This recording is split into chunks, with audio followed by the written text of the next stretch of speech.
Thank you. Hi. You know, I'm a professor, and there's this rule when you're a professor that the students will never sit near you. And it's true even here. Professors are like the most social pariah people in the world when you're... So thank you so much for having me. I'm going to talk a little bit about money and happiness and the relationship between the two of those. And I got interested in studying these two things because they're both really important, and we think about both of them a lot and kind of think about them all the time. And in a way, we kind of want more of each of them. Most of us want to be happy or happier, and most of us want to have money, and a lot of us would like to have more money. And probably there's some relationship between the two of those, like maybe more happiness can get you more money, maybe more money can get you more happiness.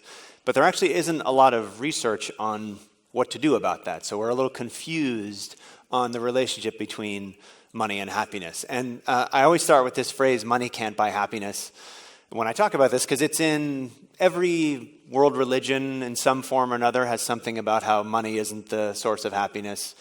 Every single self-help book in the world has a chapter that's called Money Can't Buy Happiness. You probably have a friend who says things like this to you. Usually they do a lot of yoga. Often they're extremely wealthy, which is really irritating that they say it. And I want to say that they're actually sort of right and sort of wrong. So let's be nerds for a second and let's plot money and happiness. So if we think about the relationship between income and happiness, we can just literally make a graph. Let's say this is happiness and this is income out here. And think about what you think the line looks like. Like, does it go straight up where more money keeps making you happier and happier all the way out? Do you think maybe there's no relationship where money just doesn't matter? Well, it turns out if you look at the data, and we've done lots of surveys, it kind of matters and then it kind of doesn't. So in the US, for example, up until about $75,000 of income, money actually does make you happier. You can see this kind of slope of the line going up to say it's making a big difference. So there you say, great, I got it. I'll just need to make more money and then I'll be really happy. But there's a sad thing that happens, which is pretty soon after that, it kind of starts to go really, really flat. It never goes down, so it's not like making more money ruins your life, at least in the data that we have. But it stops going up, which means around $75,000, making more and more money just doesn't seem to be paying off in that much more happiness. And that's kind of a drag, because it suggests that you're kind of stuck. Once you hit that point, there's nothing else you can do to get happier. But what we thought was kind of, maybe that's not the right way to think about it. So it's not the amount of money that you have that makes you happy. It's probably what you do with that money that makes you happy. So if you had $75,000 and you burned it versus you bought yourself a hot air balloon, at the end of the year on your taxes it would say $75,000. But obviously you'd have a really different life if you did different things with the money. So when we think about the relationship between money and happiness, one of the things we want to know is, what should you do with it? And we don't really know. We asked a bunch of people, what do you think you should do with your money to make you happy? And every person had a different theory for what to do with their money that would make them the happiest. And I'm sure each of you has in your mind, you can think about it like if you won the lottery.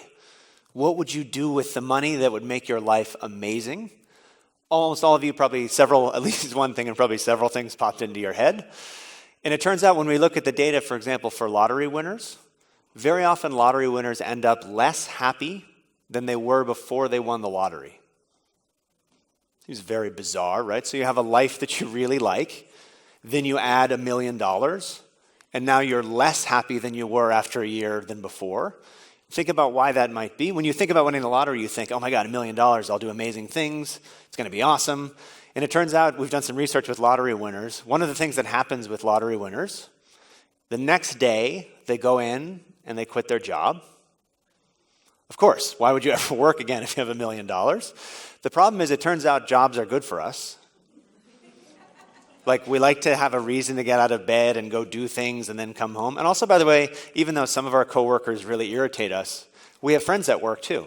And we stop seeing them when we quit our job. So first thing we do, easy, quit my job, I'm going to be happy.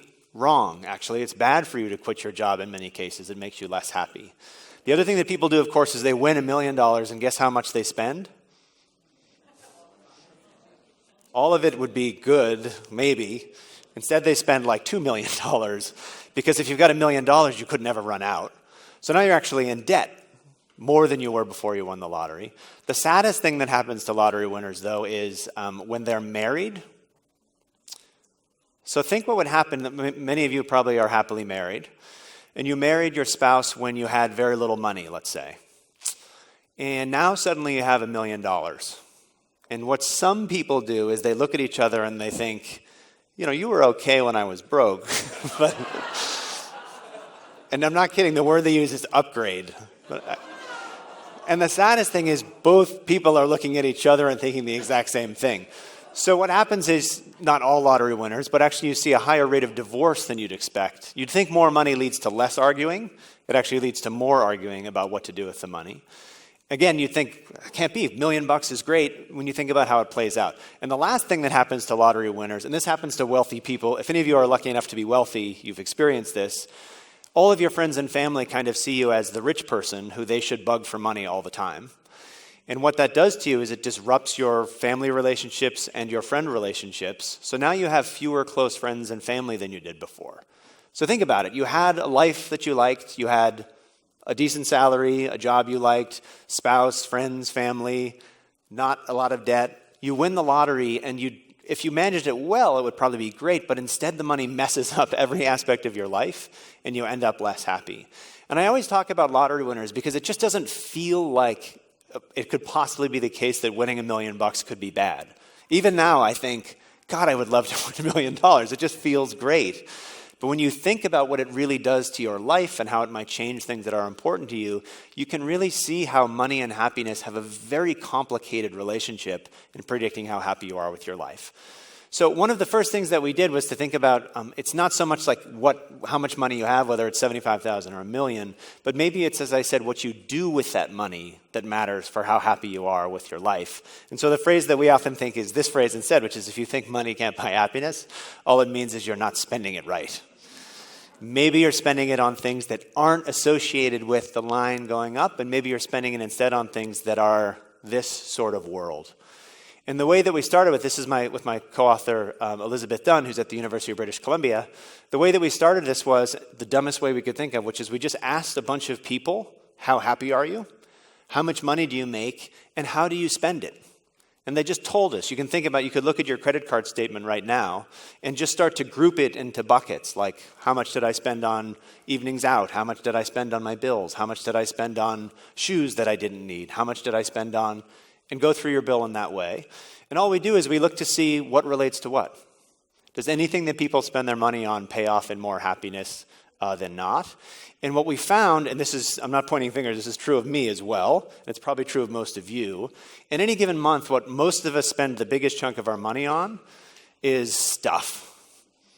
And in particular, stuff for ourselves. So the biggest purchases we make, of course, is a house and a car for most people. But just other stuff too, like little things that we buy for ourselves or apps that add up over time or stupid products that we didn't need. Just a huge chunk of our spending that goes into stuff for ourselves. And I'm not saying that that's wrong. There's nothing wrong with buying stuff for yourself. But when we look in the data, stuff for yourself is in this world. Buying stuff for yourself doesn't actually make you unhappy, except at very extreme levels of buying things for yourself. It just doesn't make you happy. So in a sense, when you buy things for yourself, it's not wrong, but you're not actually getting any better benefit out of using that money on that. And I have some disappointing facts to tell you about houses and cars. So it turns out the size of your house has no relationship at all to how happy you are with your life. None. In every sample we've looked at, like zero relationship. And how nice your car is has no relationship to how happy you are with your life. None. It's the biggest purchases we ever make. I know many of you don't believe me, especially those of you who love your house and love your car. But let me tell you, the size of your house and how nice your car is predict really well how much you like your house and your car. So we're not crazy. A nice house is nicer than a not nice house, and a great car is better than a not great car. But they don't change how we feel about our lives overall, and that's the biggest purchases that we make. By the way, one of the reasons when we looked in the data that houses and cars don't pay off, so it turns out that, and I'm sorry if this is you, but it happens to a lot of people. So when you're young and you don't have much money, you tend to live in an apartment, which is pretty small. And then as you make more money, you tend to upgrade. So you get a bigger apartment, you get married, bigger apartment, have a kid, maybe then you move to a house, another house, bigger house, bigger house. And I'm making these motions because often those things are further from where you work, this dreaded issue of the suburbs. So what do you do when you buy a big house? You end up with a commute. So you had a tiny apartment and you were pretty happy in that, and then you move to a house that you love, but you drive back and forth for an hour every day in traffic, swearing at people and wanting to murder everybody. So think about, we did a survey and we asked people to the worst daily activities or yearly activities. Commuting ranked just above going to the dentist. So imagine if I said you can stay in your apartment where you are, small apartment, or you can move to this house. Every day, though, in the morning, you have to go to the dentist for an hour, and you have to go to the dentist again on the way home. You probably wouldn't do it. But we do it with commuting. We think, oh, it'll be fine. I'll have some music on. Who knows what we do when we commute? We know commuting isn't good, but we underweight how negative commuting is. And that leads us to kind of cancel out the benefit of a house because we add a commute. So what do we do to fix the problem? We buy a super nice car. So you think, well, I'm going to be in the car all the time. I better get an awesome car. And I really like awesome cars too. I'm not criticizing. But when you're stuck in bumper-to-bumper traffic, it doesn't really matter if you have a really nice car or not, because you're going nowhere and you're just angry. So I'm exaggerating, of course. Not everyone has this problem. But you can see again how you'd think really nice house automatically makes your life happier and better. But it changes other things, just like winning the lottery. It changes other things about your life that you might not pay enough attention to, and it can leave you back at square one.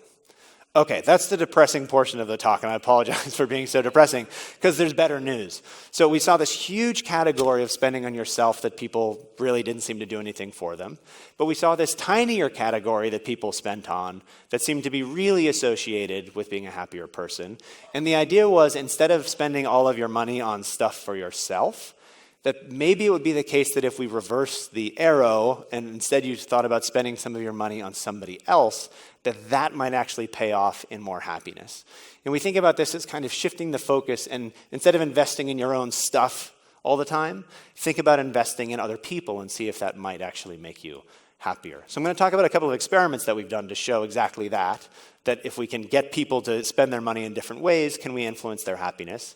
And then I'm also going to talk about some research that we've done with companies where we try to build these insights into how they engage in charitable giving to figure out if we can benefit not only people in their everyday lives, but also see if we can benefit consumers and employees and companies overall as well. I'll spend some time on that at the end. So Liz and I had this intuition that giving money to other people would make you happier than spending it on yourself. And we thought, well, how do we test that? So we did an incredibly simple experiment, actually in Vancouver.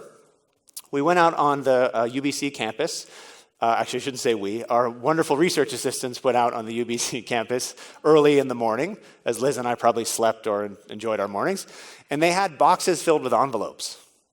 And they went up to people, mainly college students, and they said, hey, will you be in our experiment? And for whatever reason, some of them said, sure. And they said, how happy are you? And they wrote it down. And then they gave them an envelope. And for some people, the envelope had a slip of paper that said, by 5 p.m. today, spend this money on a bill, an expense, or a gift for yourself. And other people, when they opened the envelope, it had a slip of paper that said, by 5 p.m. today, spend this money on a charitable donation or a gift for somebody else. And then the only other thing we varied was how much money was in the envelope. So some people got $5, and some people got $20. By the way, when I give this talk in the United States, certain parts of the United States, people think that that's monopoly money. And I have to explain to them that Canada is a nation to our north. And anyway, and then sometimes I'm like, do you know who that lady is? And sometimes they don't know. Anyway, so we have 4 groups of people. $5 for yourself, $20 for yourself, $5 for somebody else, $20 for somebody else. And then they leave, and we call them that night and say, hey, what'd you do with the money? And how happy are you? Again, we are going to ask them how happy they are. Really, really simple. So what can we see? So first off, you might think, well, $20 is better than $5, so maybe those people will be happier than other people. You might think, if you're skeptical, that spending money on yourself is awesome because I got free $20 for myself and I had a good day. We thought maybe that actually what might matter was that you spent the money on somebody else. Before I tell you what happened, let me show you what people bought. So these are mainly college students. So when we said buy stuff for yourself, some of them obviously were women. They bought, Liz calls it tchotchke, is what they bought. They kind of bought themselves some junk, makeup and earrings and things like that. People in the pro-social condition, the giving condition, they bought very different things. So one person said she bought a stuffed animal for her niece. People gave money to street performers. They gave money to homeless people. And you can think, wow, these are really different from each other. Maybe it's just stuffed animals are more fun than makeup. But we had a funny thing that happened to us, which was, it turns out if you give a college undergraduate $5 at 9 a.m., what do you think they do with it? Yeah, like a huge, it was like crack. I mean, they just ran screaming to Starbucks for a free coffee. A lot of them did that. We should have guessed that, of course, but we just weren't thinking. But what's cool about the fact that they did that is they did it in both of these. So some people ran screaming to Starbucks and bought themselves a coffee and drank it. Other people ran screaming to Starbucks and bought themselves a coffee, but they actually gave it to somebody else instead. So now we have, even with the exact same thing, what makes you happier, to have it for yourself or give it to somebody else? And again, if you're a skeptic, you might think, I really like free coffee in the morning. I bet it's awesome to have a free coffee. And if you're thinking, well, maybe it's nice actually to give it to somebody else, and maybe you'd think that, wow, what a cool thing to go and buy a coffee and pick someone and say, here's a free coffee for you. So what we find actually is exactly that. So what's interesting is the amount of money we gave people doesn't matter at all. $5 versus $20 doesn't seem to make any difference in how well your day went. My guess is if we gave people $100,000, they would have had a fun day. So I'm not saying money never matters, but at least here, the amount didn't seem to matter that much. People who spent money on themselves, they had their regular day. So actually, from morning to night, their happiness didn't change at all. It wasn't bad to get a free coffee. It just didn't do anything for them. It's this world again. And if you think about why, it's like, how many coffees have you had this week already? Probably a lot. Why would one more really change your day? It probably isn't going to. And that's true of buying stuff for yourself in general. How much stuff have you bought for yourself this week or this month? Me too, a lot. Would one more thing really matter given all of that? Probably not. But what did matter was people who spent it on somebody else who did something different and giving with the money. And those people actually got happier from the morning to the night. Now, they don't go from being deeply depressed to, on cloud nine, but it changes their happiness from a very simple and cheap behavior that they can do on any given day. Okay, so that's some research that we did with college students at UBC.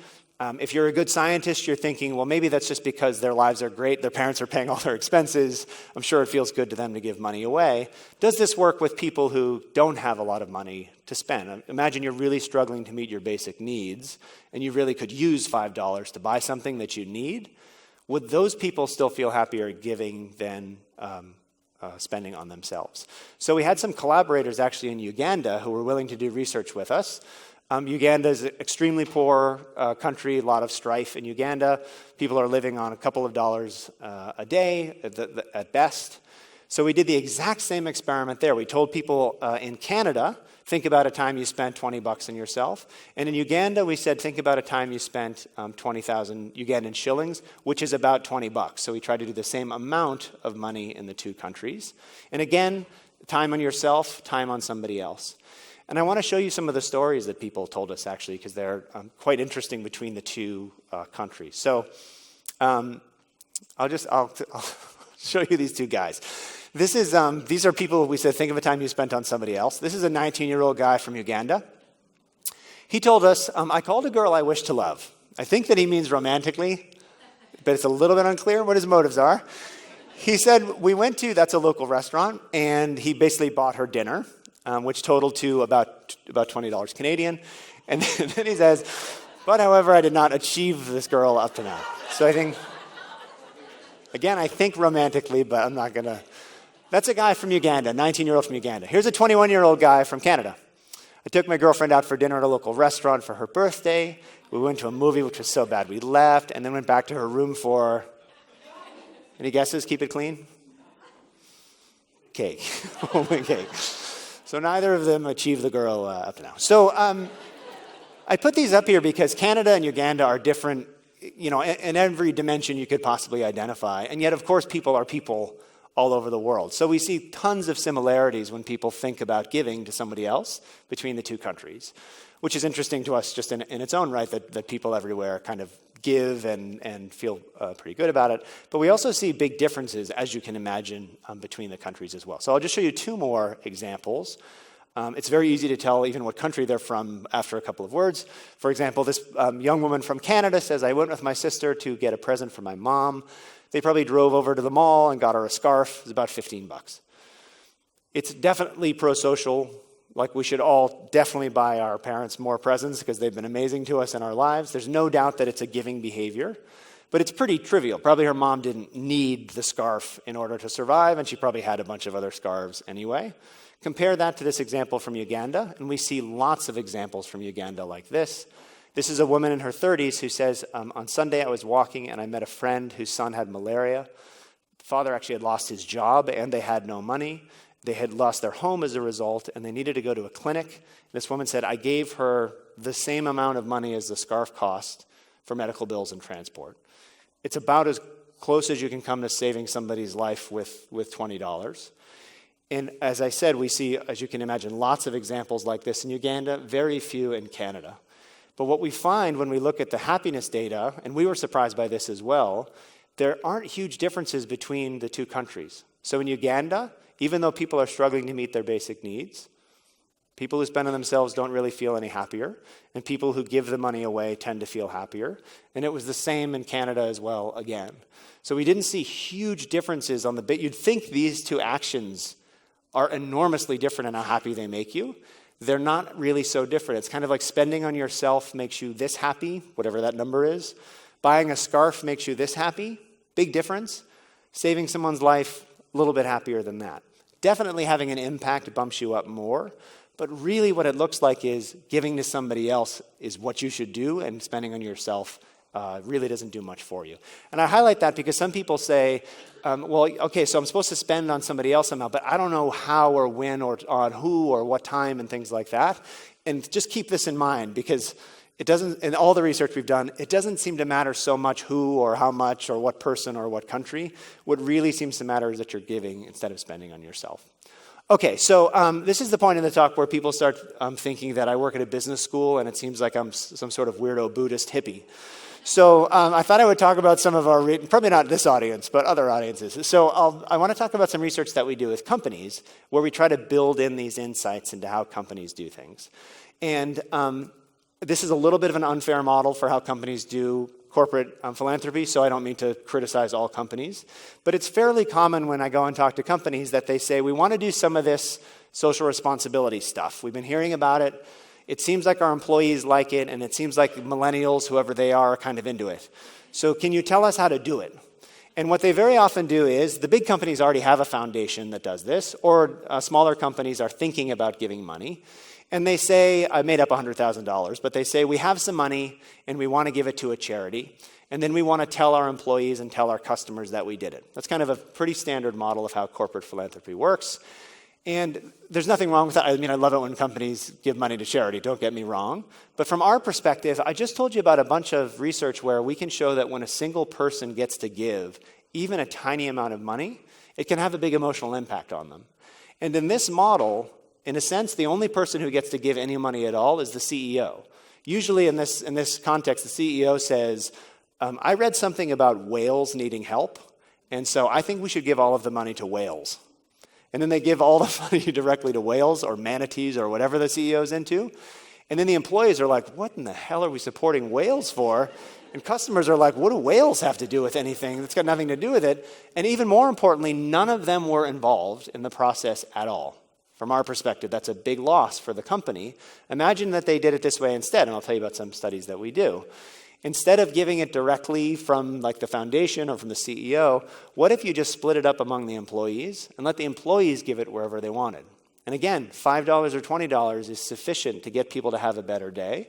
Imagine taking $100,000. Imagine we worked at a company and you showed up at work one morning and you had an email from HR that said, not if you give to charity, we'll match your donation, which is common, and we could talk about that too. This is just, we're giving money to charity, here's your share, click some buttons and give it to wherever you want.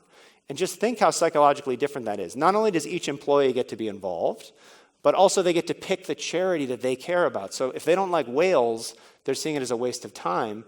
But now they can find, if their family member has breast cancer, they can find that cause. If they happen to care about whales, the company can allow them to give to that. It's supporting them in supporting a cause that they deeply care about. And I'll tell you about one experiment that we did in Australia that's exactly this. So Karma Currency is a nonprofit that basically helps companies do these sorts of initiatives. And they do exactly that. You show up to work one morning and you have Karma Currency in your inbox, which is like the $25 that goes to charity. And we did this with National Australia Bank, where National Australia Bank employees showed up to work. They had the email in their inbox. Some of them got $25, some of them got $50, and some of them got nothing. What does that allow us to do? We can see what matters for people's happiness and employee satisfaction as a function of participating in charity and how much they give to charity. And what happens at the end is they do this, and then Karma Currency comes in and does a presentation to the company, to all the employees who gave, and they basically summarize what the company did. And they say, today as a result of your actions, we gave this much money to breast cancer, we gave this much money to the environment. It's very powerful for employees. They're kind of looking around at each other like, I thought you were all jerks, but look what we did today. They forget it's not their money. But that's okay. It doesn't matter because they really feel like they did a good thing today and they all did it together. And when we did this experiment and other ones as well, we find that when employees get to give themselves, they're happier that day, which is nice. We've seen that before. But also they say things like, this company reflects my values, and they're happier with their job overall. Now, those effects don't last for 5 years. It's only a one-day intervention. But they do seem to last for a little while. A little tiny initiative changes the way employees feel about their employer. And then the other thing we can do is, in the last slide I had that said donation split among employees, we can do the exact same thing with customers. So instead of with customers saying stuff like, you need to buy a product and then we'll give 10% to some charity, which is quite common. Now we just basically say, hey, thanks for being our customer. Here's some money to give to charity. And we see what customers do. We did exactly this with Crate & Barrel, a home goods retailer, and a US-based nonprofit called DonorsChoose.org, which allows people to donate directly to low-income public schools. So a public school teacher will say, we don't have a microscope.